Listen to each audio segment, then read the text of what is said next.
As I waited in the VIP lounge, holding a glass of champagne I had no desire to drink, my mind inevitably drifted back to all those times I had said yes when I should have said no, to all those moments I had opened my wallet, my home, my heart, believing that love was proven through sacrifice. The first time was when Jennifer was 25 and moved in with Rob to an apartment in Williamsburg they couldn't afford. They came over one Sunday, after our weekly family dinner. With those looks I knew all too well. "Mom, we need you to co-sign the lease for us. It's just a formality. You won't have to pay a thing." Arthur looked at me from his armchair, the sports section spread across his lap, his reading glasses perched on the tip of his nose. His eyes told me what his lips didn't dare to say. "Carol, be careful." But I signed. Because she was my oldest, because I wanted to see her happy, because I thought that was how you built a strong family. 6 months later, Rob lost his job, and for a year and a half I paid their rent with my salary from the garment factory, where I worked double shifts just to make ends meet. Every month, when $200 came out of my savings, out of my future, out of the small pleasures I denied myself so they could live in their apartment with high ceilings and big windows. They never thanked me. To them, it was just what moms do. Emily was more subtle, but no less costly.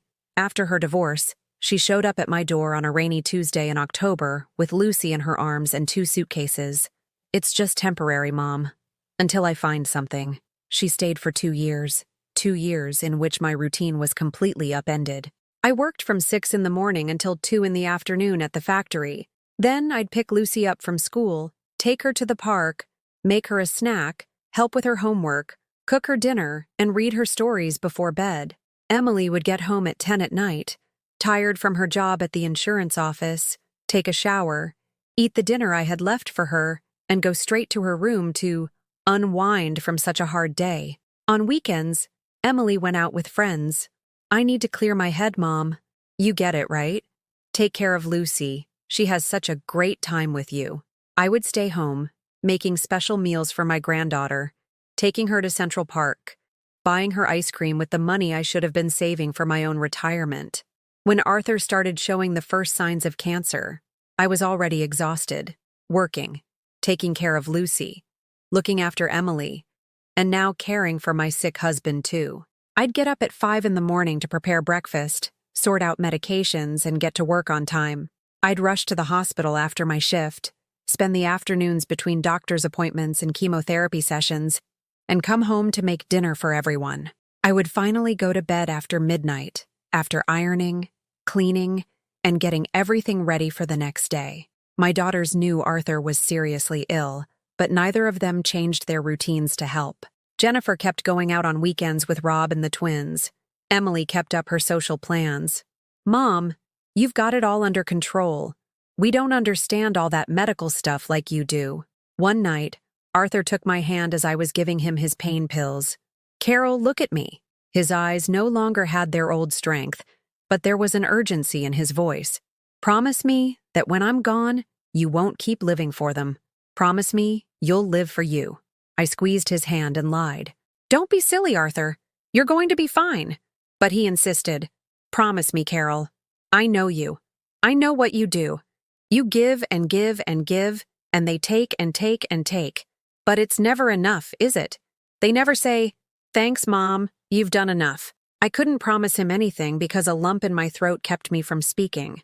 After the funeral, the house felt empty in a way that went beyond Arthur's absence.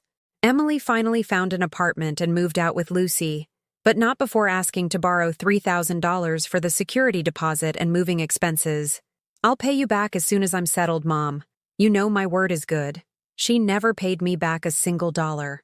Jennifer, for her part, decided I needed to stay busy so I wouldn't get depressed, and started dropping the twins off whenever she had plans. At first, it was a few hours on Saturdays. Then it became entire weekends. Then, whole weeks during school vacations. "It's just that the kids adore you, Mom, and it's nice for us to have some time to ourselves. You get it, right? A marriage needs space." Chris and Mike, the twins, were not easy kids. At 12, they had already inherited their parents' lack of consideration. They would arrive at my house, turn on the PlayStation, demand food every half hour, leave dirty dishes everywhere. And when I asked them to help with something, they would look at me as if I'd asked them to climb Mount Everest. "Grandma's losing it," I once heard Chris say on the phone. "She wants us to do the dishes, like we're her employees or something." But I kept saying yes. I kept making their favorite meals, washing their clothes, buying them treats with my widow's pension. Because I thought that was how families stayed together. Because I believed love was built on small daily sacrifices. The reality was different. I wasn't the beloved grandmother. I was the unpaid help. The day I decided to organize the trip to Orlando, I was sitting in my kitchen, looking at the electric, water, and gas bills. My pension was barely enough to live on, but I had managed to save a little by selling some of Arthur's things I no longer needed. I thought of him, of his last wish for me to live for myself, and for a moment, just for a moment, I imagined a trip for me alone, a small hotel by the sea, books to read on the beach, red wine with dinner, conversations with strangers who didn't see me as an endless source of favors. But then I thought of Lucy, of her little face when she showed me her school drawings. I thought of the twins, who were still my grandsons after all.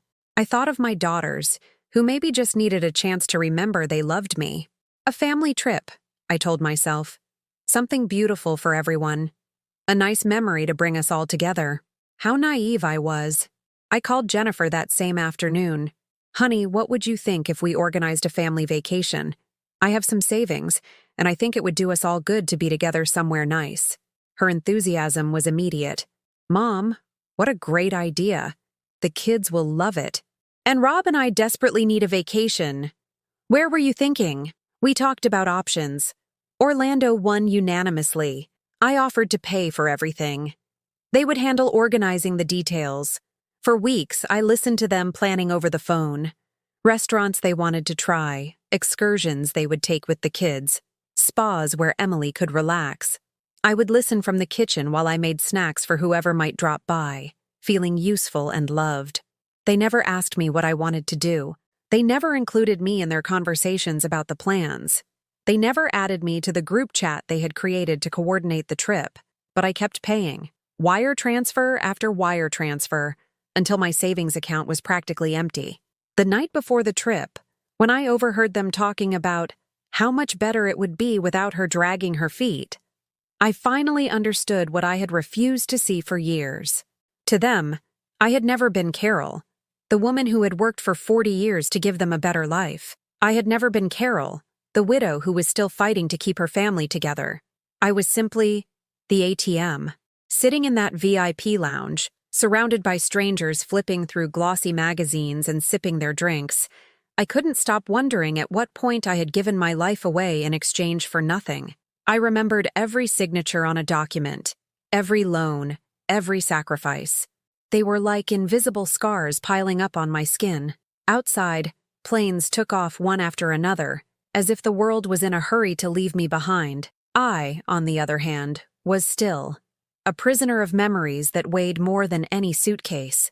The trip to Orlando was supposed to have been the crowning achievement of my family life. I dreamed of walking with my daughters along the beach, watching my grandkids build sandcastles, all of us laughing together at an outdoor dinner. But in reality, what I had built was a chain. Every dollar I invested in that trip was another link binding me to the idea of a family that no longer existed. The morning of our departure began with signs that I, naively, chose to ignore. I arrived at the airport pulling my small gray suitcase, the only one I needed. Inside, I had a couple of simple dresses, a swimsuit I hadn't worn in years, and a book I had saved for quiet evenings. My daughters, in contrast, arrived with enormous luggage, shiny rolling suitcases, and matching backpacks for the kids. They looked like an organized tour group, and I was merely a shadow walking behind them. "Hurry up, Mom. We're going to be late," Jennifer said, checking her watch as if time belonged exclusively to her. I tried to smile, but my steps were slower. Not because I couldn't walk fast, but because I had started to feel that knot in my stomach that appears when you know something is wrong. At the counter, while we were handing over our documents, the airline agent asked for my ID. I searched my purse, my pockets, my suitcase. It wasn't there. "It has to be here," I checked last night. I muttered, getting more and more nervous. Emily rolled her eyes and whispered something to Jennifer, thinking I couldn't hear. But I heard. I told you it was better if she didn't come. Now we're going to waste time. My hands trembled. I asked for a minute and opened all my luggage right there, in front of the line of impatient passengers staring at me. Nothing. My ID was gone. Emily then looked at me directly and said in a clipped tone, "Mom, if you don't have your ID, you can't fly. It's common sense. We can't miss our flight. I told you to get everything organized ahead of time." I wanted to protest, to remind them that I had paid for every last cent of this trip, that I had trusted them, that all I wanted was to share a few days with my family. But my lips wouldn't move. I felt the blood drain from my face. The airline agent offered a solution: change my ticket to the next day, provided I could get an emergency replacement ID. You can go to the airport police station. If you have the right documents, they can sort it out in a few hours. I looked for my daughters, hoping for a sign of solidarity, and, "We'll go with you, Mom." But Jennifer was already busy putting the suitcases on the conveyor belt, and Emily was giving instructions to Lucy and the twins. No one came over. No one offered to help. "We'll see you there, Mom," was the only thing Jennifer said, giving me a quick kiss on the cheek like someone saying goodbye to a neighbor, and they left. I stood there, holding my small gray suitcase, watching as the rest of my family went through security without a single backward glance, as if I didn't exist. The tears wanted to come, but I swallowed them down. I wasn't going to give them the satisfaction of seeing me fall apart. I walked to a bench and sat down, with my missing ID and a broken heart. I took out my wallet and remembered the wire transfers, the booking receipts, the emails confirming that everything had been paid for in my name. I was the invisible sponsor of a trip from which I was now excluded. I spent hours at the airport, going between offices and windows, explaining my situation. In the end, I managed to get a temporary ID. It was late, too late to catch the same flight as them. I returned to the VIP lounge, exhausted, with a glass of champagne I didn't want, and the certainty that something inside me had died that day. It wasn't just the humiliation of being left behind. It was understanding that to my daughters, I wasn't a mother, or a support system, or a companion. I was an ATM, an inconvenience who was in the way, and as I listened to the echo of my own breathing in that quiet lounge, I felt my soul scream something I had ignored for decades. Enough. The silence of the airport became my only companion. When I finally left the VIP lounge with the temporary ID in my purse, it was almost 8 at night. The screens announced flights to Paris, Rome, Miami, but none to Orlando until the next day. I walked through the corridors lit by cold lights, watching families laughing together, couples arguing over luggage, children running around dragging colorful backpacks. I felt like a shadow, a ghost displaced from a world I had once belonged to. I thought about going home, taking a cab, locking the door to my apartment and letting the silence envelop me. But something stopped me. Maybe it was Arthur's voice, so clear in my memory. "Promise me you'll live for you." I had never done it. I had always existed for others, as if my own desires were less important than those of my daughters, my grandchildren, my husband, even my coworkers. I stood there, looking at the sign pointing toward the airport hotel. It wasn't cheap, I knew. But for the first time in many years, I didn't care. I booked a room for myself. The receptionist smiled at me, as if my presence there wasn't strange or sad. "Welcome, ma'am," he said, handing me a keycard. When I entered the room, I closed the door and stood motionless. The huge bed, the white sheets, the television on with a silent news broadcast. It all felt like a luxury I wasn't used to. Suddenly, I found myself crying. These weren't soft tears, but a deep, gut-wrenching sob, as if a dam had broken inside me. I cried for Arthur, for every extra shift I worked at the factory, for every plate of food I served my daughters without receiving a thank you. I cried for all the times they had called me dramatic, a nag, overly emotional, as if my feelings were an inconvenience. When the crying stopped, I sat on the bed with a swollen face and red eyes. I felt an immense emptiness, but also a strange calm. For the first time, there was no one to take care of. No one was asking me to iron a shirt, pay a bill, or watch the kids. I was alone, and although it hurt, it was also a form of freedom. I turned on the TV to distract myself. A travel channel was showing golden beaches, crystal clear seas, hotels with oceanfront balconies. Suddenly, I realized that I could be there too. I didn't need my daughters to travel. I didn't need to wait for their approval. I was scared, of course, but this fear was different. It didn't come from humiliation, but from possibility. The next day, instead of taking the flight to Orlando, I went directly to another airline's counter. My hands were trembling when I asked for a ticket to a destination I had always dreamed of and never dared to visit. Lisbon. I don't know why I chose that particular city. Maybe because Arthur had mentioned more than once that he wanted to walk through the cobbled streets of Alfama, listen to fado in a tavern, try freshly baked pastel de nata. We never went. There was always something more urgent. The girls' college, the mortgage, medications, someone else's whims. The employee looked surprised when I told him I was traveling alone. "A single ticket, ma'am?" I nodded. I felt a chill. It was as if the world was asking me, "Are you sure?" And I, for the first time in my life, answered firmly, "Yes." The flight was just over an hour, but for me, it was like crossing an internal ocean. I sat by the window, watching the clouds part beneath the plane. I held the book I had packed, though I didn't read a single page. I was too busy remembering every word from my daughters, every slight, every time they had left me out. And at the same time, I felt those chains slowly loosening. When I arrived in Lisbon, the air smelled of salt and history. I took a cab to a small hotel in the Chiado district, recommended by a woman I met in the immigration line. "It's cozy and has beautiful views," she told me. And she was right. From my room's balcony, I could see the reddish rooftops, the hills, and in the distance the Tagus River shining under the sun. I walked without rushing, letting my feet choose the way. I went up and down hills, tried codfish in a tiny restaurant, got lost in alleyways where laundry hung from balconies. At night, I went into a tavern where a woman with black hair sang fado with a voice that seemed to carry centuries of pain.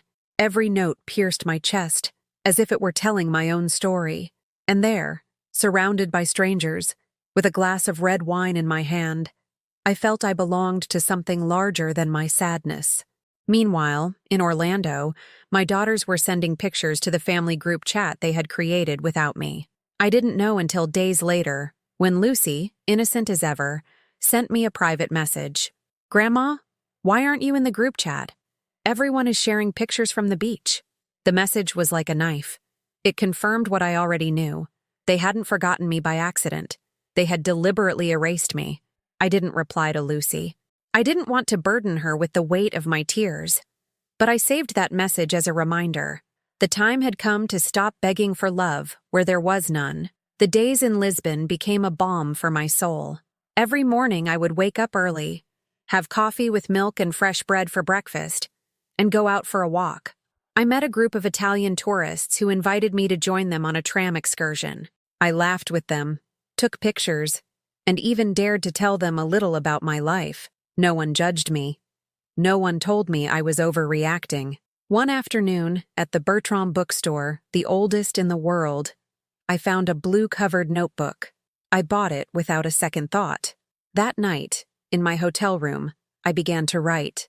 They weren't letters to my daughters, or to Arthur, or even to myself. They were confessions, outpourings, memories I had been holding in for too long. I wrote about the shifts at the factory, about the first time I held Jennifer in my arms, about the fear of being alone. I wrote until my hand ached, until tears fell onto the paper. Every word I put down in that notebook was a brick I was removing from the wall I had built around my heart. It was as if Lisbon were holding up a mirror, and in that reflection, I saw Carol for the first time. Not the mother, not the grandmother, not the widow, just Carol, the woman who still wanted to live.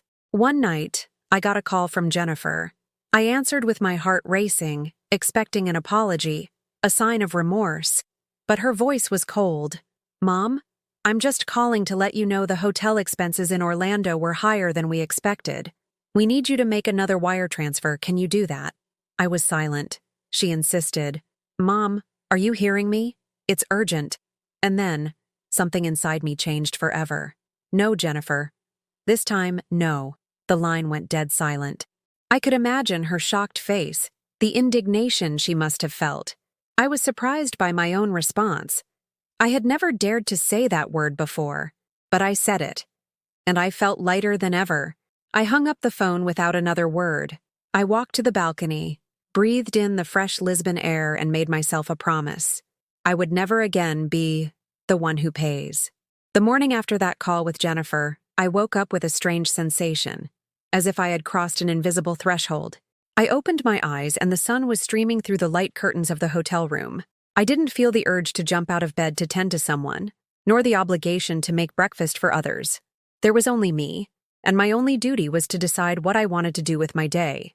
I lay there for a while, staring at the ceiling, remembering my routine back home, waking up before sunrise, making coffee, checking if there was enough milk for the grandkids, thinking about the week's menu, the bills to pay, the doctor's appointments.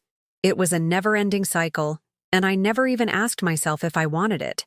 I just did it because that's how it was supposed to be. But here, in Lisbon, no one was expecting anything from me.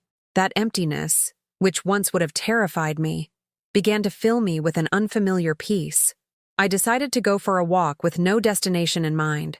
My steps led me to the Miraduro da Senhora do Monte. From there, you could see the entire city spread out like a mosaic of colors. The red rooftops, the river in the background, the clear sky. I leaned against the railing and took a deep breath. I felt like I could finally see my life from above, with distance. How many years had I spent looking at the ground, busy just surviving, without daring to look up? An older man came and stood beside me. He wore a straw hat and had a camera hanging around his neck. "Beautiful view, isn't it?" he said in accented English. I nodded. We didn't talk much, but his simple comment reminded me that the world wasn't just pain and loneliness. There was beauty, and there were people capable of sharing it without asking for anything in return. Mid-morning, I found a small cafe on a corner. I ordered a pastel de nata and a strong coffee. As I ate, I overheard the conversation of two young women at the next table. One was complaining that her mother always wanted to control her life, that she never left her alone for a single day. The other advised her to set boundaries. Listening to them, I couldn't help but smile bitterly. I was the opposite. I had given so much space, so much freedom. I had offered so much of myself that there was nothing left for me to claim. I took my blue notebook out of my bag and started to write. This time, it wasn't memories, but reflections. I wrote, "I have lived like a satellite, orbiting the desires of others. But I forgot that I am a planet, too. I have my own gravity, my own light." Those simple words made me cry again, but not from sadness. It was a clean, liberating cry, like a child discovering something for the first time. In the afternoon, I took the 28 tram, the one that winds through the narrow streets of Lisbon. It was crowded with tourists speaking different languages. I held onto the bar and looked out the window. Old facades, blue and white tiles, laundry dancing in the wind. I thought of Arthur. If he had been with me, we would have commented on every detail, laughed at some silly thing. For a moment, it hurt not to be able to share it with him, but then I thought that, in a way, he was there with me. Perhaps his voice, always asking me to live for myself, was what had brought me to this very tram. That evening, I returned to the hotel exhausted, but with a full heart. I turned on my phone for the first time all day. There were dozens of messages from Jennifer. At first, they were commands. "Mom, make the transfer now." Then reproaches. "You are so selfish. You're leaving us stranded." Then insults disguised as concern. "I knew you couldn't handle this. You always have to make a drama out of everything." I didn't reply to a single one. I turned off the phone and left it on the nightstand. I felt fear, yes, because my whole life I had been trained to obey. But I also felt a new strength, as if roots were beginning to grow inside me. The third day in Lisbon, I met Teresa, the owner of a small antique shop. I went in because there was a pocket watch in the window that reminded me of one Arthur used to carry in his younger years. Teresa greeted me with a warmth that surprised me. We started talking, and soon she told me she had also been widowed 10 years ago. "At first, you think your life ended with him," she said. But then you discover you still have chapters left to write. That phrase stuck with me. Chapters left to write. I had always believed my story was over, that all that was left for me was to wait for my daughters to need me. But maybe Teresa was right.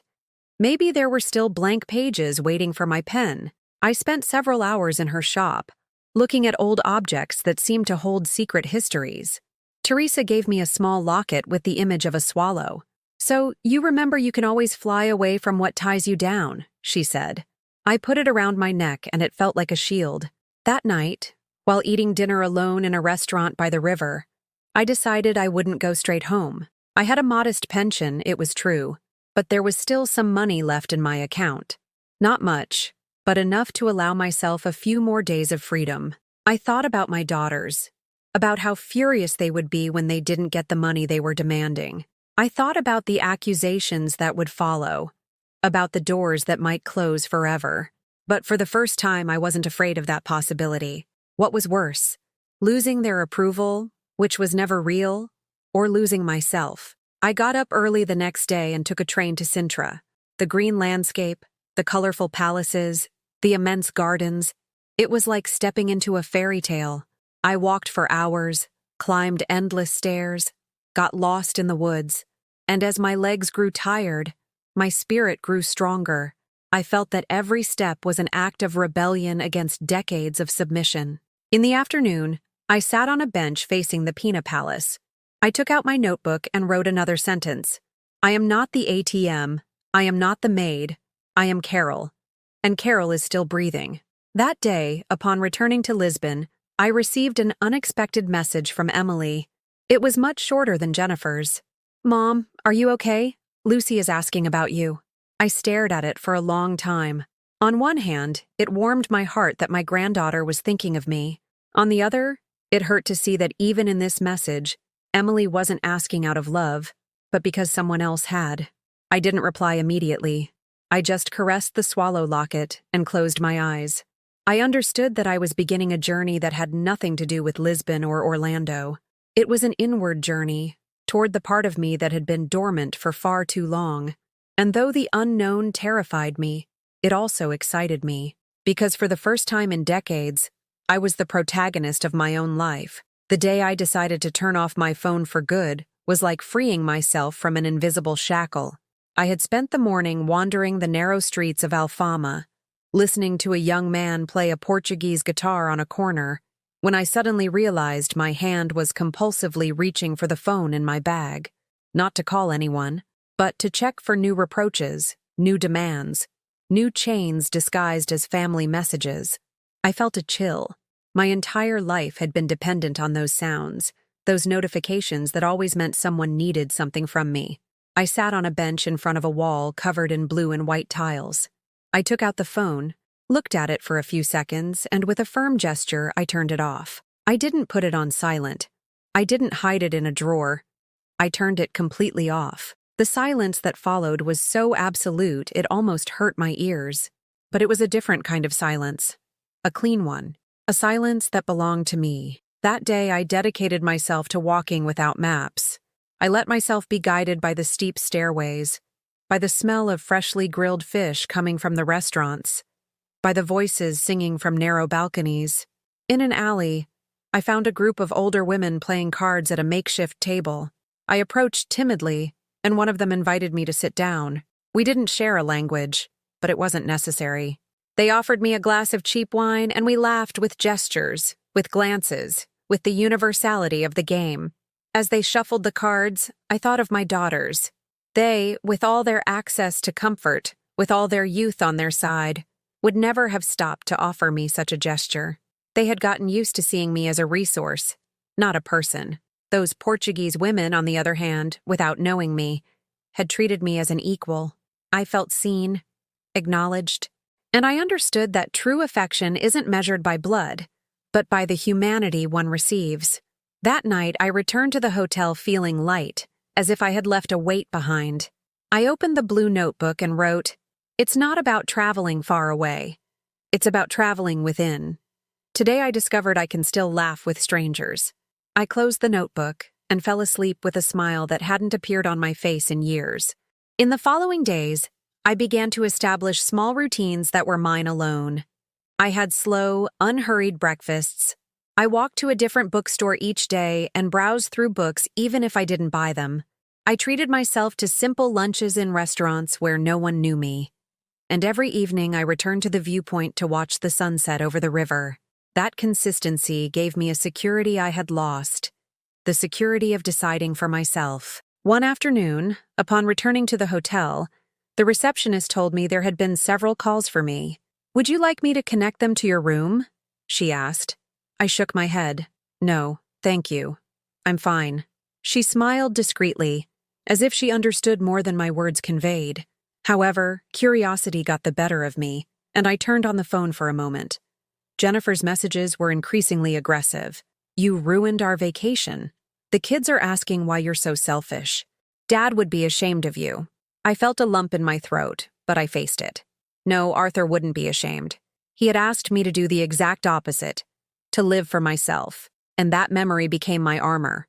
There were also messages from Emily, more ambiguous. "Mom, where are you?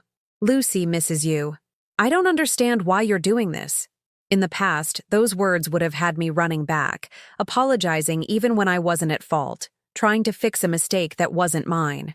This time I just thought, them missing me doesn't mean they wish me well. I turned the phone off again and put it away.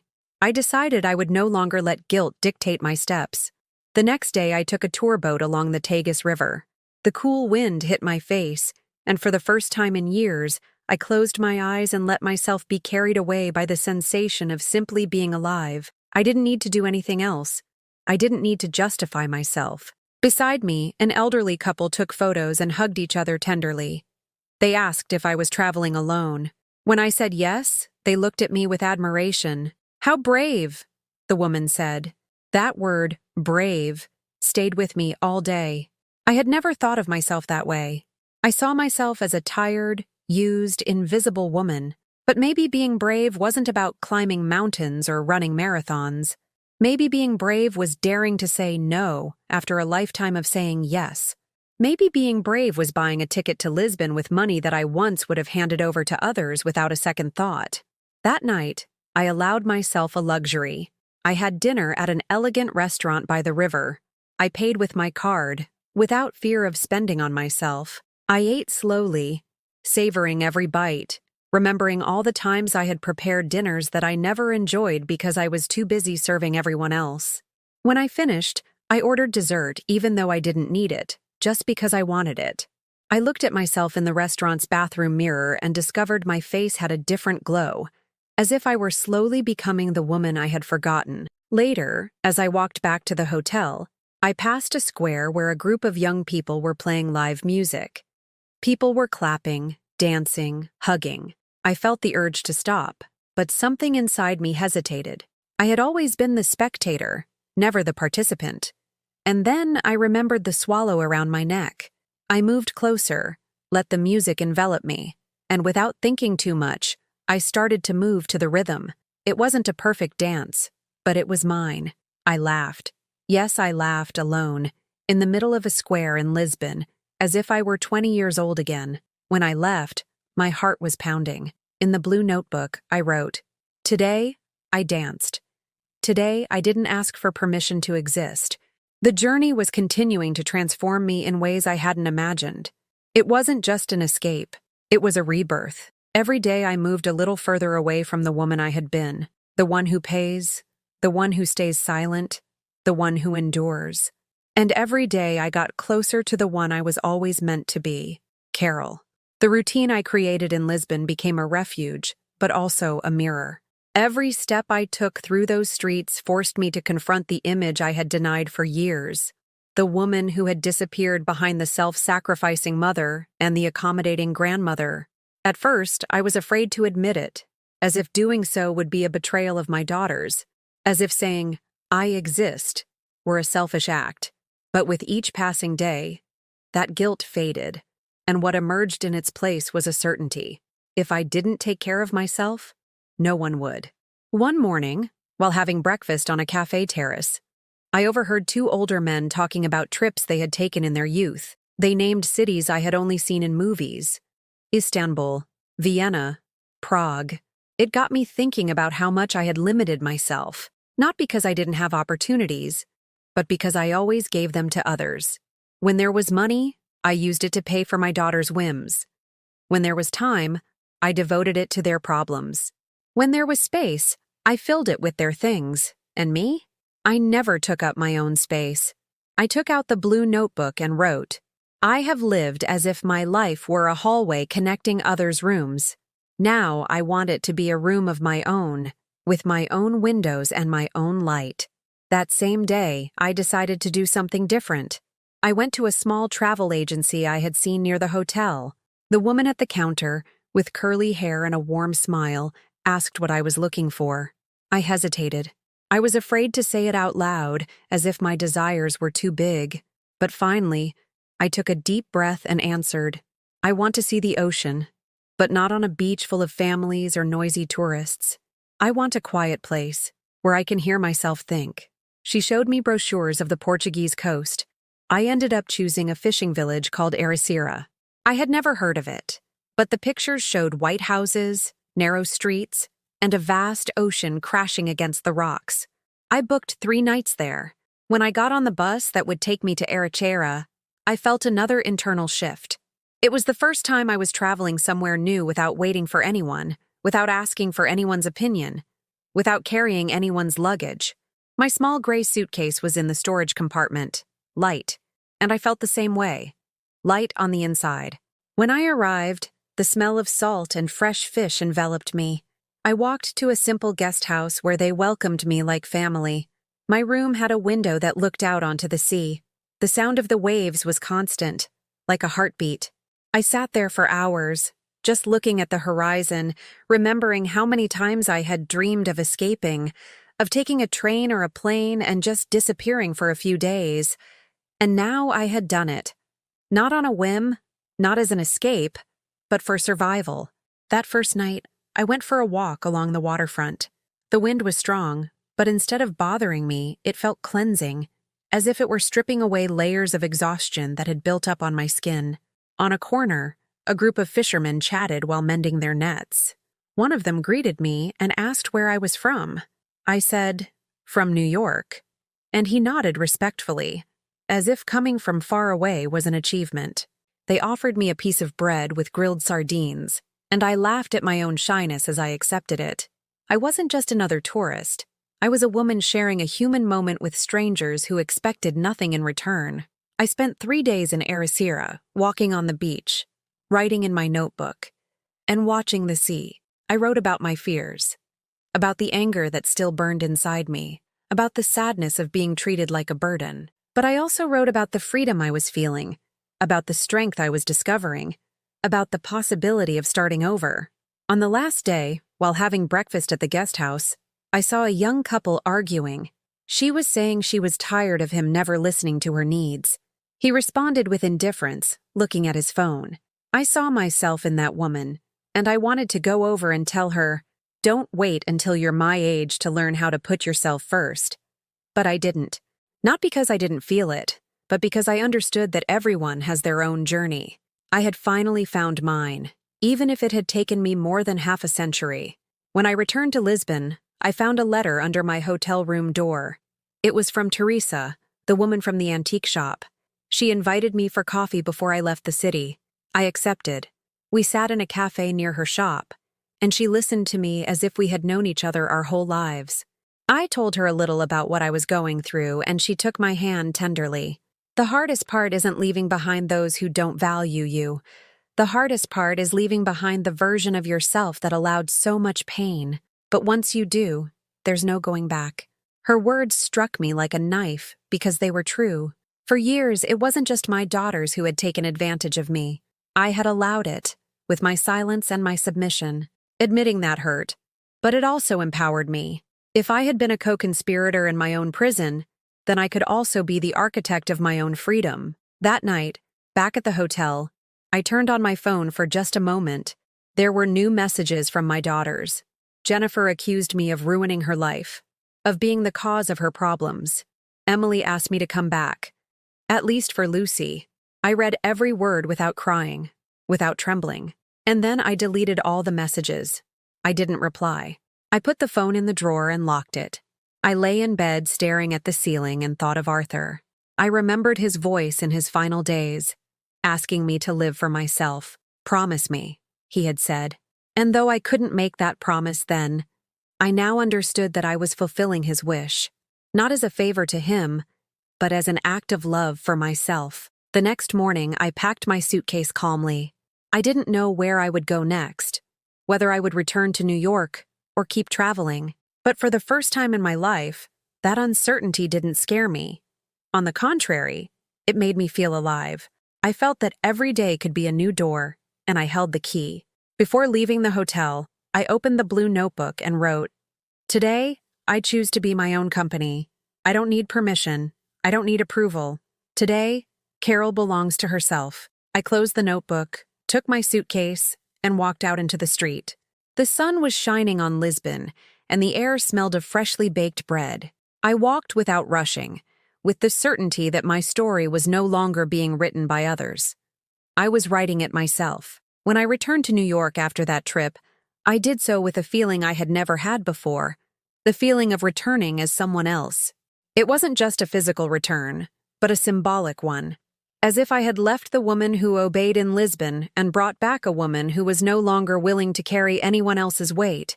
The taxi dropped me off in front of my apartment building. I climbed the stairs with my small gray suitcase, and when I opened the door, I was met by that familiar silence. But it was no longer a silence that crushed me, but one that gave me space. The house was just as I had left it. The same furniture, the photos of Arthur and my daughters on the walls, the smell of old wood. But I wasn't the same. I walked into the living room and stopped in front of the family portrait hanging above the sofa. In it were the four of us: Arthur, Jennifer, Emily, and me. We were all smiling, although I remember that on the day that photo was taken, I had been exhausted from a sleepless night after watching the twins because Jennifer and Rob had gone out. I looked at myself in the picture and saw something I hadn't seen before: a forced smile, dull eyes, tired skin. It was as if that photo summed up decades of my life, putting on a happy face while I was falling apart inside. I went closer and caressed the frame. I didn't feel resentment, but a kind of compassion for the woman I used to be, the compassion I had never allowed myself. "It's over now," I whispered quietly. "Now it's different." I turned on my phone for the first time in several days. There were dozens of messages. Some were from Jennifer, full of anger. "You're so ungrateful. You abandoned us. Don't count on us for anything." Others were from Emily, less harsh but just as manipulative. "Mom, you have to understand that families go through hard times. You can't just disappear like that." Among all those messages, there was one from Lucy, written with childlike clumsiness. "Grandma, I miss you. When are you coming back?" That was the only message that made me cry, not out of guilt, but out of the tenderness I felt for that little girl. She wasn't responsible for what her parents did. I turned off the phone again. I decided I wouldn't answer right then. I didn't want to be dragged back into the whirlwind of guilt and demands. I needed to settle into my new inner space first. I spent the first few hours tidying up the house, not out of obligation, but because I wanted to feel like the space was mine again. I put some family photos away in a drawer, not to forget them, but to give myself a visual break. In their place, on the table, I put the blue notebook and the swallow locket. I wanted them to be my daily reminder of what I had learned. That same afternoon, Emily paid me an unexpected visit.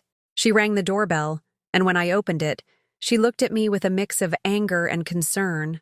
"Where have you been, Mom?" she asked, without so much as a hello. I looked at her steadily. In the past, my instinct would have been to justify myself, to explain, to apologize. But not this time.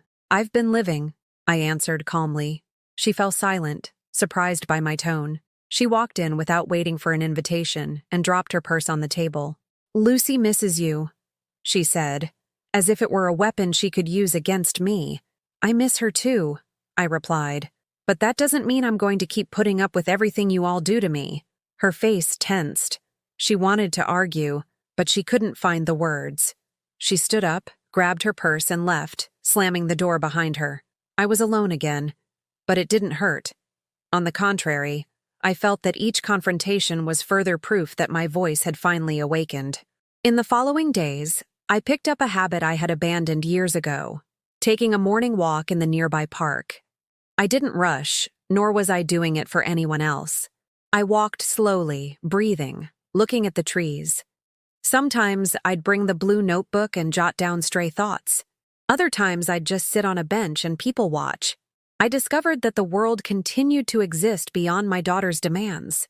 One Saturday, while I was in the park, I ran into a neighbor, Carol. Funny that she had the same name as me, with whom I had barely exchanged words in the past. She greeted me warmly and invited me to join a group of women who met on weekends to talk, read together, and share coffee. I hesitated at first.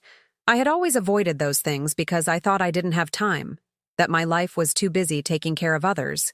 But now I said yes.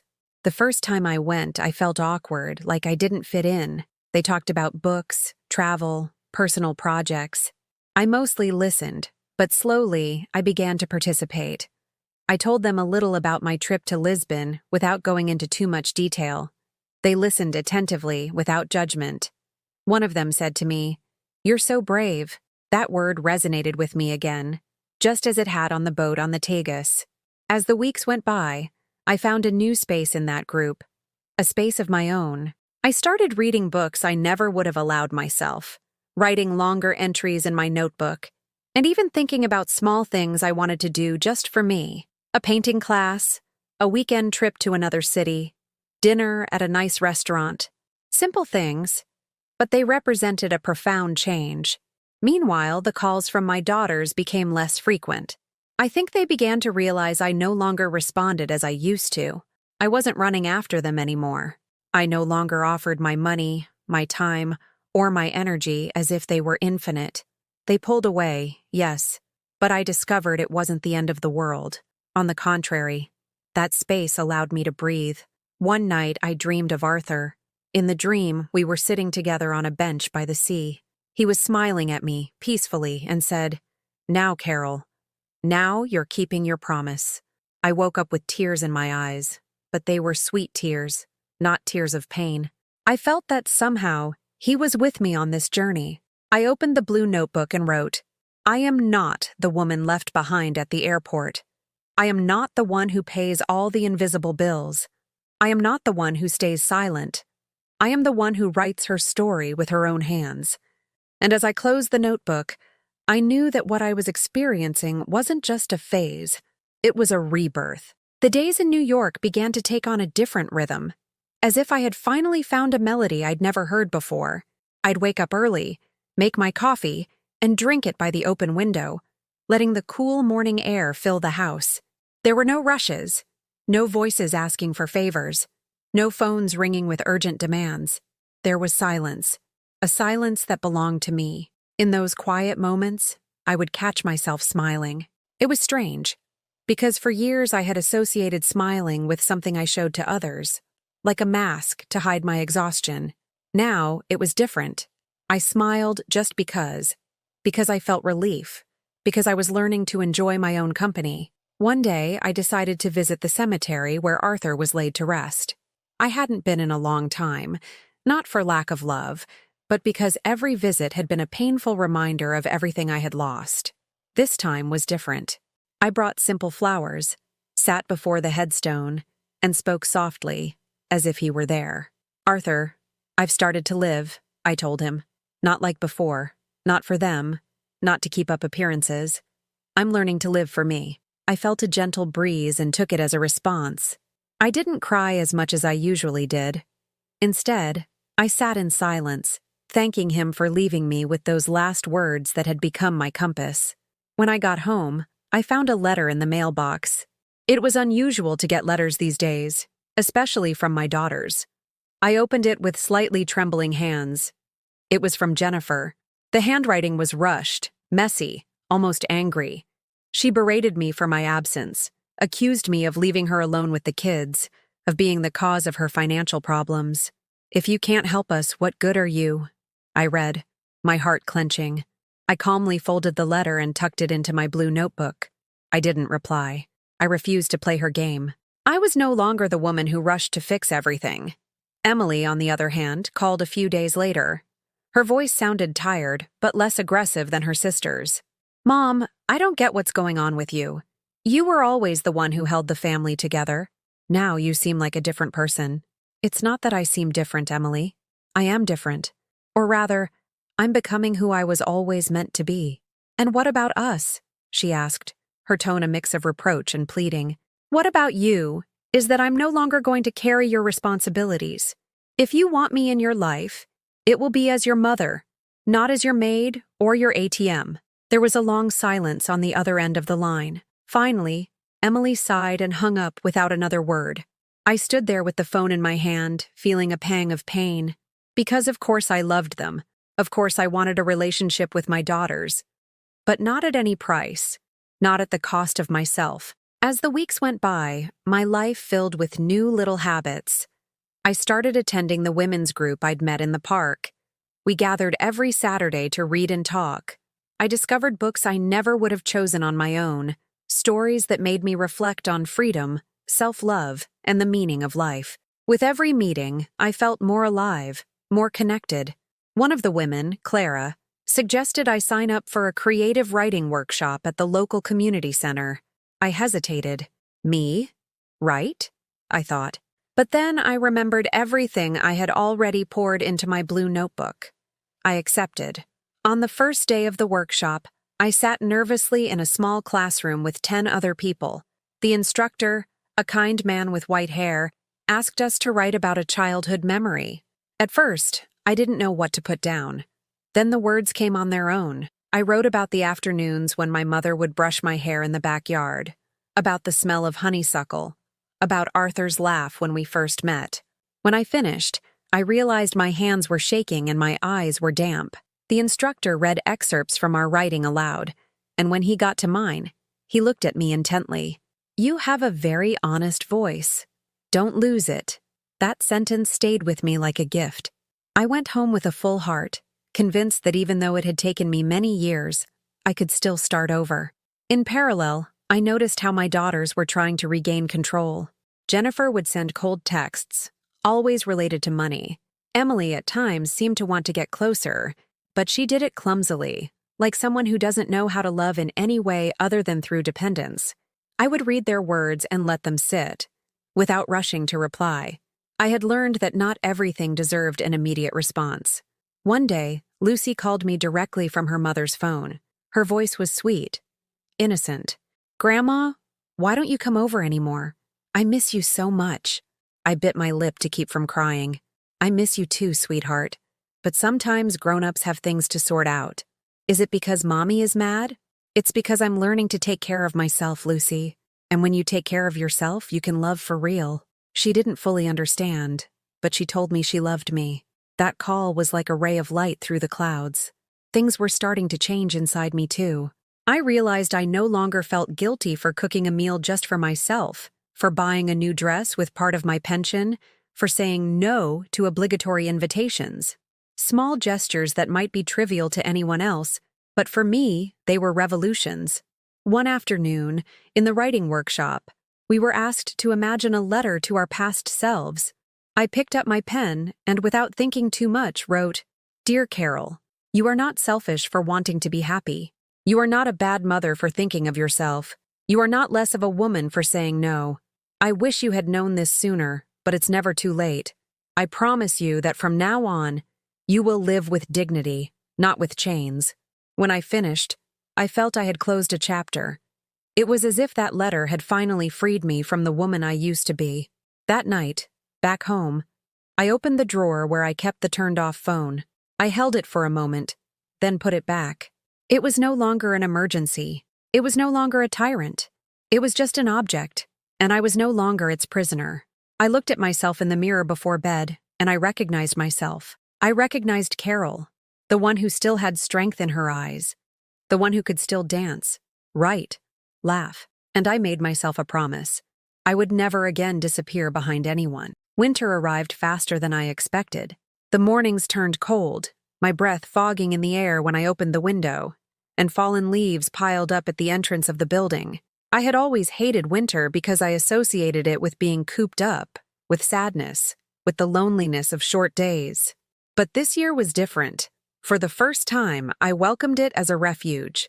I had learned to enjoy my own company, and the quiet solitude imposed by the cold became an excuse to keep writing, reading, and observing. I spent hours at my living room table, the blue notebook open and a candle lit. Sometimes I was surprised at how quickly the pen flew across the page, as if the words had been waiting for years to come out. I wasn't writing to be published or to show anyone. I was writing because I needed to hear my own voice. The meetings with the women's group became more intense during those months. Each of us shared something personal, and I began to dare to tell more of my story. I didn't go into every detail, but I spoke of the exhaustion, of the feeling of having been invisible in my own family.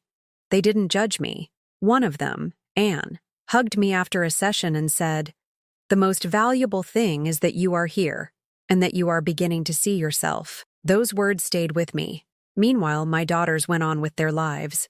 Jennifer stopped insisting so much with her texts, but every now and then a call filled with reproaches would come through. I didn't answer them. Emily, on the other hand, began to seem more confused than angry. She would reach out, but not with the closeness I would have wished for, but with that mix of dependence and bewilderment. One afternoon, she came to see me without calling first. "Mom," she said as soon as I opened the door, "I don't understand you. You used to always be there. Now it seems like you don't care about anything." "Of course I care, Emily. But what I won't do anymore is forget about myself for you." She looked at me, tears welling in her eyes. "Then what are we? You are my daughters. You always will be. But I am not your employee, not your nanny, not your financial savior. I am your mother, and I deserve respect." She didn't answer. She just lowered her head and left. As I closed the door, I leaned against it, trembling. Saying those words had been hard, but it also filled me with a dignity I had never felt before. The following weeks were a roller coaster of emotions. There were days when I felt strong, capable of facing anything. Other days, guilt would creep back in. I would wonder if I was being too harsh, if by setting boundaries I was losing my daughters forever. But then I would open the blue notebook, reread my own words, and remember everything I had endured. No, I wasn't being harsh. I was being fair to myself. In January, Clara convinced me to sign up for a short cultural trip with the reading group. We were going to the Berkshires for a weekend to visit museums and share conversations. I hesitated, but in the end, I agreed. The train left early on a Saturday. Looking out the window at the snowy landscape, I felt a thrill I hadn't experienced in years. Excitement. In the Berkshires, I got lost among the quaint streets, historic buildings, and hills that seemed to hold secrets. I walked with the group, but I also allowed myself moments alone, enjoying the feeling of being a woman traveling for pleasure, without burdens or obligations. One night, we all had dinner together in a small restaurant. Amidst laughter and confidences, I realized I was building another kind of family, not of blood, but of real affection. When I returned to New York, I found an envelope under my door. Inside was a note from Jennifer. It simply said, "Don't count on me anymore." There was no signature, no explanation. I stared at that piece of paper for a long time. It was a stab in the heart, but it was also a liberation. Because the truth was, she hadn't been with me for a long time, beyond a biological connection. I burned the note in the living room candle, watched it turn to ash, and felt something heavy dissolve inside me. Emily, however, called a few days later.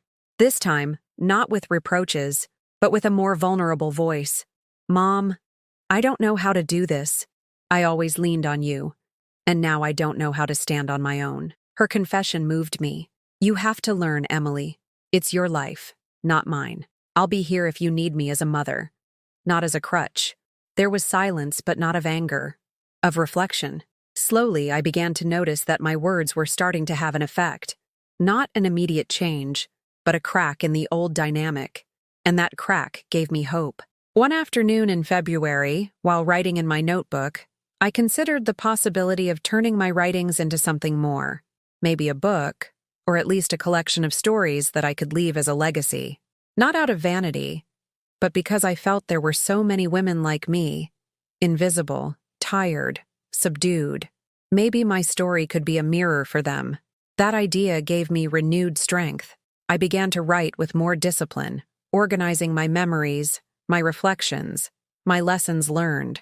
It was painful, but also healing. Each page was a piece of my life that stopped weighing me down inside and was transformed into words. Meanwhile, I continued to enjoy simple things I had never allowed myself before. I bought a new coat with part of my pension. I went to the movies alone and cried watching a film about women freeing themselves. I cooked meals just for me that I used to reserve for special occasions. I discovered that small acts of self-love were more powerful than I had ever imagined. And through it all, Arthur's voice continued to accompany me, not as a shadow, but as a beacon. Whenever I doubted myself, I remembered his request, "Promise me you'll live for you," and I would repeat to myself, "I'm doing it." By the time March arrived, I felt that something in me had changed irreversibly. I was no longer the woman who trailed behind her daughter's whims. I was no longer the one who stayed silent to avoid conflict. I was a woman who had discovered her own strength, and although the relationship with my daughters was still tense, I knew I had taken the most important step. I had reclaimed myself. That night, as I closed the blue notebook, I wrote a sentence that summed up everything I had experienced. They took many things from me, but what they can never take away again is the decision to be myself. Spring arrived with a softness that surprised me. The streets began to fill with flowers, the parks regained their colors, and the air carried a fresh scent that invited me to go out more. I was also blooming on the inside. I woke up each morning with a new purpose, not to cater to someone else, but to discover what I wanted. That question, which I had never asked myself before, became the compass for my days. One Sunday, I decided to visit the Brooklyn Flea. I hadn't been in years because I was always busy looking after the grandkids or tending to my daughter's whims. I walked among the stalls of antiques, fabrics, and used books like a child exploring a new world. At a small stall, I found an old film camera. The vendor told me it still worked. I held it in my hands and felt a strange thrill. I'd never had the time or money for something like this, but I had always loved the idea of capturing moments. I bought it. That seemingly simple act felt like reclaiming a piece of myself that had been dormant. I started going out with the camera hanging around my neck. I photographed flowers, buildings, shadows on walls, children playing in the parks. Looking at the developed photos, I realized I was learning to see the world with new eyes. I no longer saw it as just an endless list of responsibilities, but as a place full of beautiful details. Meanwhile, Emily's calls became more frequent. Her tone had changed. It was no longer demanding, but more uncertain, almost shy. One afternoon she told me, "Mom, I think I never understood how much you did for us. I always thought it was normal, that you were supposed to do it." Her words both hurt and relieved me. "It wasn't an obligation, Emily. I did it because I loved you. But loving doesn't mean erasing yourself." There was silence. I felt she was beginning to understand, however slowly. With Jennifer, the situation was different. She remained distant, haughty, as if my decision to stop funding her had been an unforgivable betrayal. Sometimes, comments from neighbors or distant relatives would get back to me. "Your daughter says she can't count on you anymore, that you've become selfish." I would listen and stand firm. For too long, I had cared what others thought of me. Now I understood that the only thing that mattered was the peace I felt inside. One afternoon, at the women's group, I shared a piece I had written. It was about how a mother can give so much that she ends up disappearing into the lives of others. When I finished reading, several of them approached me with tears in their eyes. One of them said, "You've told my story." It was in that moment that I realized what I was writing wasn't just for me. It was also for so many other invisible women. That idea spurred me to work more diligently on my stories. One day, I received an unexpected invitation. The community center was organizing a photography and writing exhibition, and Clara, who was always encouraging me, suggested I participate with some of my photos and texts. At first, I was embarrassed. Who am I to show anything? I thought. But then I remembered how I had started living in Lisbon, daring to take small steps that had seemed impossible. I accepted. Preparing the material was a challenge. I chose simple photos. A window with flowers, an empty park bench, the shadow of an old woman walking with a cane. I accompanied each image with a short text from my notebook. On the day of the exhibition, I felt nervous, my heart racing, but seeing people stop in front of my photos, read my words, and nod silently, I felt an immense pride. It was as if they were finally seeing me, not as a mother or a grandmother, but as a person. After the event, a woman approached me. She said she had cried reading one of my texts because it reminded her of her own mother. "Thank you for putting into words what so many of us keep silent," she said. That gratitude was like a soothing balm. For years, I had given without receiving anything. Now, with something as simple as writing, I was receiving sincere recognition. That night, when I got home, I lit a candle and opened the blue notebook. I wrote, "Today, they truly saw me. Today, I was not invisible." And I cried, but they were sweet tears of relief. In the following days, I continued to feel this new strength. I no longer walked hunched over or in silence. I walked tall, with a firm stride. Even the neighbors noticed. A woman from my building told me, "You look different, Carol. Younger." I smiled. It wasn't youth, it was freedom. Meanwhile, Lucy kept insisting on calling me every so often. She would tell me about her drawings, about school, about how much she missed me. I listened to her with tenderness. She was my light in the midst of it all, but I was careful not to let her innocence be used as an excuse to drag me back into the old dynamic. I promised her I would see her soon, but when I decided, not when it was demanded of me. One afternoon, I had an unexpected visit from Rob, Jennifer's husband. He arrived looking serious, with a tone that was a mix of arrogant and tired. "Look, Carol," he said, "I know you've changed, but you have to understand that Jennifer is under a lot of pressure. The kids, the house, work. She always counted on you." I looked him straight in the eye and replied, "The problem isn't that she counted on me. The problem is that you never counted me as a person, only as a resource." He didn't know what to say. He shrugged and left. I closed the door calmly, without the trembling that such a confrontation would have caused me before. That night, I made a special dinner just for myself. A glass of wine, a fresh salad, and a piece of cake I bought from the corner bakery. I put on soft music and ate in silence, enjoying every bite. It was a small gesture, but it represented everything I had learned. I deserved to give myself what I had so often given to others. In April, I received another invitation from the community center, this time to give a small talk on autobiographical writing. I hesitated, but I accepted. Speaking in front of strangers was something that would have terrified me before. On the day of the talk, I stood before a modest room with 20 people looking at me. I took a deep breath and told my story. Not every detail, but with enough honesty for them to understand what it meant to rediscover yourself after a life of giving. When I finished, there was applause. I felt myself tremble, not with fear, but with emotion. I had shared my voice, and that voice had been heard. Returning home, as I walked under the blossoming trees, I understood that I was writing a new chapter of my life, one I had never imagined possible. And although there were still shadows and wounds, I no longer felt like a victim. I felt like the protagonist. The summer heat began to settle over the city, and with it came changes within me that I had never thought possible. The sun seemed to ignite something in my veins, an energy that had been dormant for years. I no longer stayed at home waiting for calls or visits.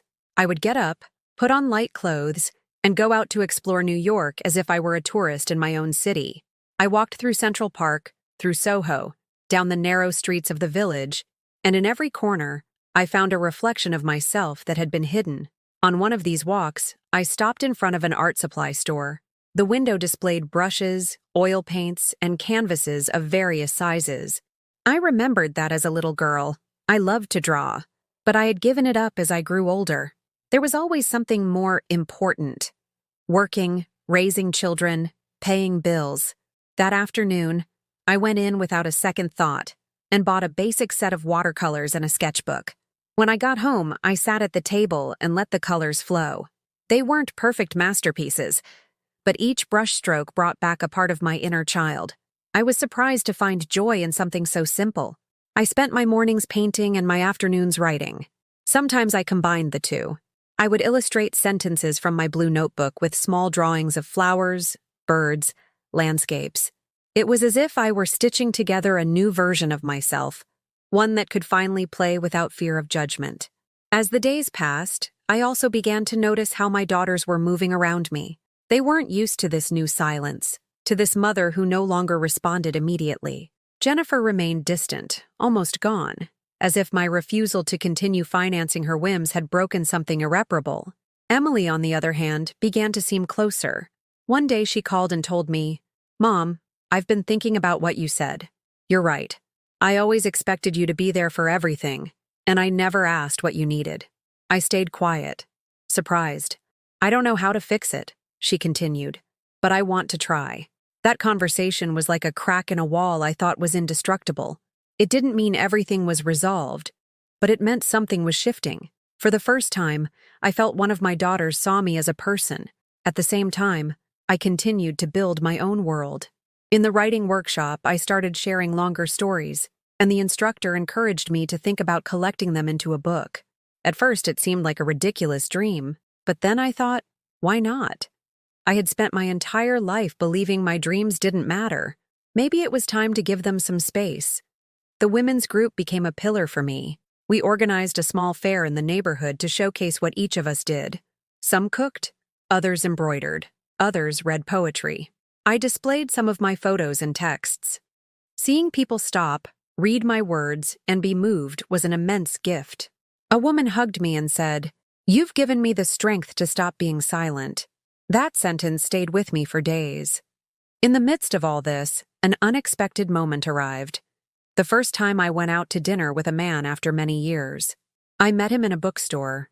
His name was Manuel. He was also a widower, and we shared a spontaneous conversation about a book of poetry. He invited me for coffee, and although I hesitated at first, I accepted. I wasn't looking for romance, but I found myself enjoying his company. We talked about travel, about loss, about life after children. It was strange to feel heard without demands, without judgments. That night, when I got home, I looked in the mirror and saw myself differently. A vibrant woman, capable of interesting someone not for what she gives, but for who she is. I didn't see him many more times, but that didn't matter. It wasn't about him. It was about what he awakened in me. The certainty that I still had the right to be seen, desired, respected. Meanwhile, Jennifer showed up at my door one day. Her face showed both exhaustion and pride. She walked in without much of a greeting and sat on the sofa. "Mom, I don't understand what you've become," she said, crossing her arms. "You used to be our rock. Now it seems like you only think about yourself." I looked at her calmly. Maybe I'm finally thinking about myself, and that doesn't make me any less of a mother. She scoffed, raised her voice, accused me of abandoning her. But this time I didn't crumble. I listened to her reproaches in silence, and when she was done, I answered her firmly. "I gave you everything for years, Jennifer. My time, my money, my health, and it was never enough. Now, I'm learning to give myself what I always denied myself. I'm not going to apologize for that." She stood up indignant and left, slamming the door. I remained in the living room, trembling slightly, but not from fear. It was the strength of having set a boundary. For the first time in my life, I didn't regret saying no. That night, I wrote in the blue notebook, "Saying no to others is saying yes to myself." The summer moved on and I continued to grow. I traveled with the group to Philadelphia, walked alone on the beach in the Hamptons, painted dozens of watercolors that filled my house with color. I was no longer the woman who waited for permission to exist. Now, I gave myself permission every day. And although the relationships with my daughters remained complicated, I no longer depended on their approval to breathe. I had discovered something greater, the certainty that I still had a life ahead of me, and that every decision I made had to honor that life. One afternoon, returning from a walk, I stopped in front of the hallway mirror. I saw myself with my hair slightly tousled by the wind, my skin marked by the years, my eyes tired but bright. I smiled, and in a quiet voice, I said to myself, "Carol, you're finally you." Autumn arrived silently, with the first dry leaves blanketing the sidewalks and a crisp air that made me carry a scarf in my purse. It was a season unlike any I had lived before. I didn't feel it as an ending, but as a preparation. It was as if my life had entered a harvest phase, not of loss, but of reaping. After so many years sowing in foreign soil, I was finally harvesting fruits in my own. One morning, walking to the market, I ran into a former co-worker from the factory. I hadn't seen her in years. I was surprised by her warm hug and also by her comment, "Carol, you look different. You always used to be so tired, like your light was out. Now you're glowing." I laughed shyly, but inside I was stirred. It was true. For decades, I had walked with my back hunched from the weight of my burdens. Now, my body reflected what I felt. Lightness. At the market, I stopped at a spice stall.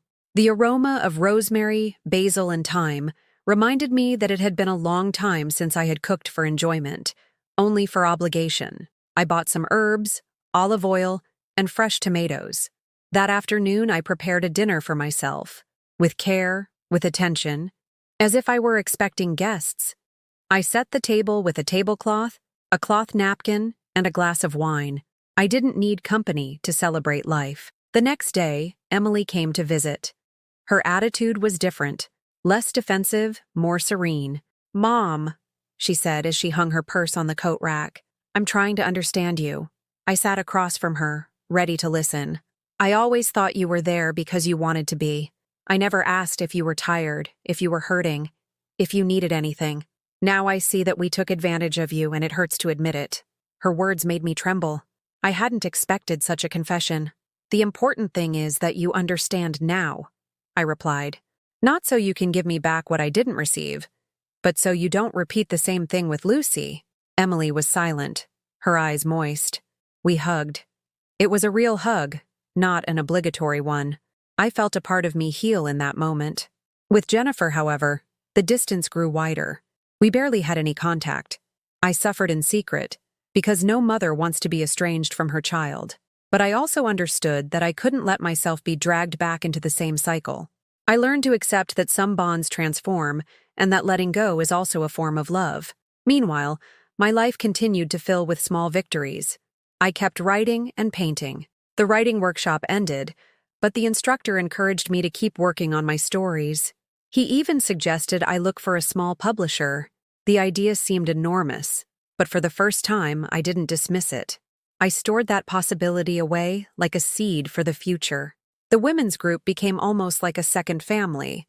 We organized get-togethers at each other's homes, excursions to nearby towns, afternoons of shared reading. I felt supported, held by affection that demanded nothing of me. There, I learned that true family isn't always blood, but those who acknowledge and respect you. One day, while sorting through papers, I found a folder with Arthur's documents. Among them were letters he had written me in our youth, full of dreams and promises. Reading them, I felt a lump in my throat. I realized that deep down, he had always seen in me the strong woman I was now beginning to recognize. I put those letters in a special box as a reminder that I wasn't alone. His voice was still with me. At the end of October, I received an unexpected invitation from the community center. They wanted me to participate in a panel discussion on women and resilience. I hesitated, but I accepted. That afternoon, I sat next to 3 other women and we shared our stories. When it was my turn, I spoke with sincerity. I told them how I had lived for years with my light turned off, how I had completely emptied myself, how I had been left behind even after paying for others' vacations with my own sweat. In the end, I spoke of Lisbon, of how a trip that began with abandonment became the start of my freedom. The audience was silent and then applauded loudly. A woman approached me crying and said, "You are the voice I needed to hear." I shivered. I, Carol, the invisible one, had become someone capable of inspiring others. That night, writing in the blue notebook, I felt I was closing a circle. I wrote, "What broke me was also what rebuilt me. I am the scars, and I am also the new skin that grows over them." In early November, I received a short text from Jennifer. It said, "Mom, I need time." I read it several times. It wasn't a reconciliation, but it wasn't a final rejection either. I saved it without replying, understanding that we each had our own process. The days grew shorter and the nights longer, but I no longer feared the darkness. I would light candles, listen to soft music, paint in silence. I had discovered that solitude was not a punishment, but a sacred space. One Friday, while walking in the park, I ran into Lucy. Emily had brought her for a visit. The little girl ran towards me with open arms. I hugged her tightly, holding back tears. We spent the afternoon together, drawing, laughing, baking cookies. It was an immense gift. When Emily came to pick her up, she looked at me with gratitude. "Thanks for still being her grandmother, Mom," she said. "And thanks for showing me that I can still learn." That day, I confirmed that something had changed between us. Maybe not all was lost. Maybe a new form of relationship was beginning to sprout. Closing the door that night, I looked at myself in the hallway mirror and smiled. Not because everything was resolved, but because I no longer needed it to be. I had peace, and that was enough. Winter settled into the city again, but this time it found me different. I was no longer the woman who shivered from cold both inside and out, waiting for someone to offer a little warmth. Now I knew how to light my own fire. Bundled in my new coat and scarf, I walked through streets illuminated with Christmas lights without feeling the sadness that used to accompany me during the holidays.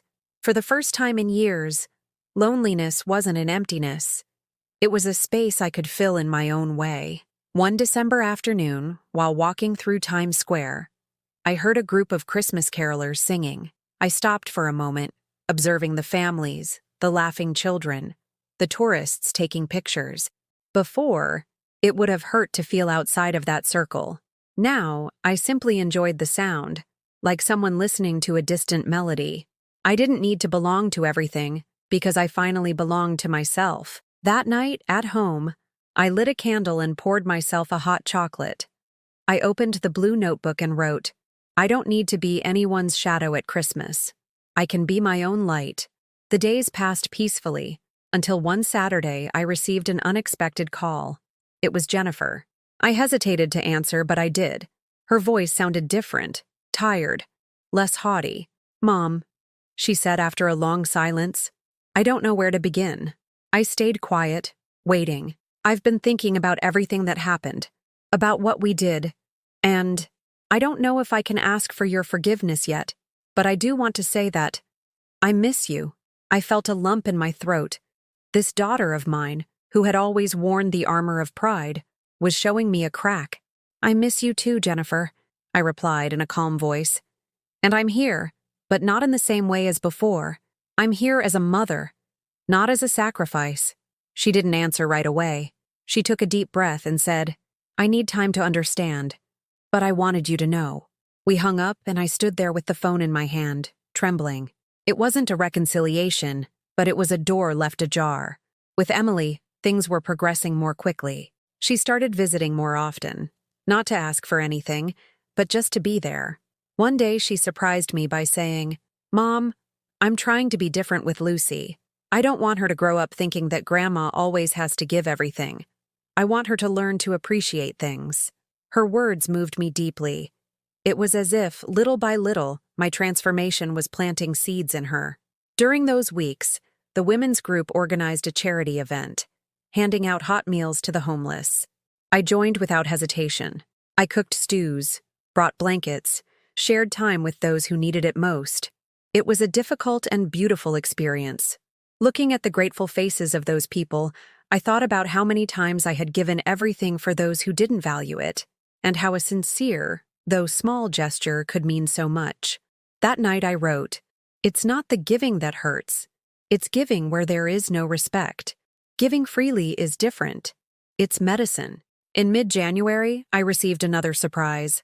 The community center proposed that I organize an autobiographical writing workshop for older women. At first, I resisted. Me teach? But then I thought about everything I had learned and how I could support others. I accepted. On the first day of the workshop, 7 women arrived. They all had stories of pain, widowhood, abandonment, children who didn't visit, lives dedicated to others. Listening to them, I saw myself reflected in each one. I asked them to write a letter to themselves. Some cried, others fell silent, others hugged me. I wrote too. That afternoon, I knew it wasn't just a workshop. It was a way of healing together. With each meeting, I felt stronger, more useful in a new way. It was no longer a usefulness that drained me, but one that nourished me. It was no longer about serving blindly, but about sharing from a healthy place. One night, returning from the community center, I looked at the city lights and remembered that day at the airport when I was left alone with my gray suitcase. That humiliation, which had made me feel like the smallest woman in the world, was now the beginning of everything. I understood that sometimes the greatest pain is the push that forces us to wake up. February arrived, and with it, an unexpected moment. Emily invited me to dinner at her house. I accepted with some hesitation, but I went. When I arrived, Lucy ran into my arms. The dinner was simple, but filled with something new: respect. Emily didn't ask me for anything, didn't make any hurtful comments. We just shared food and conversation. At one point, she took my hand and said, "Mom, thank you for not giving up on yourself." I felt tears stream down my cheeks. It was the first time one of my daughters had acknowledged my effort, not as a mother, but as a woman. When I got home, I looked in the mirror and saw a different expression on my face. It wasn't just relief, it was pride. Pride in having held myself up when the easiest thing would have been to go back. I opened the blue notebook and wrote, "Life tore me from a place where I was fading and forced me to be born again. And in this rebirth, I have learned that true love begins with me." Spring bloomed again in New York, and with it, I felt something in me open up definitively. I was no longer the same woman who had been abandoned in an airport with a broken heart one day. I had gone through months of silence, of guilt, of tears hidden in the night. I had walked through Lisbon alone. I had written entire pages in a blue notebook. I had said no with a tremor in my voice until that tremor became firmness. And now, looking at my reflection in the mirror, I saw a whole woman. One morning, I received an unexpected letter.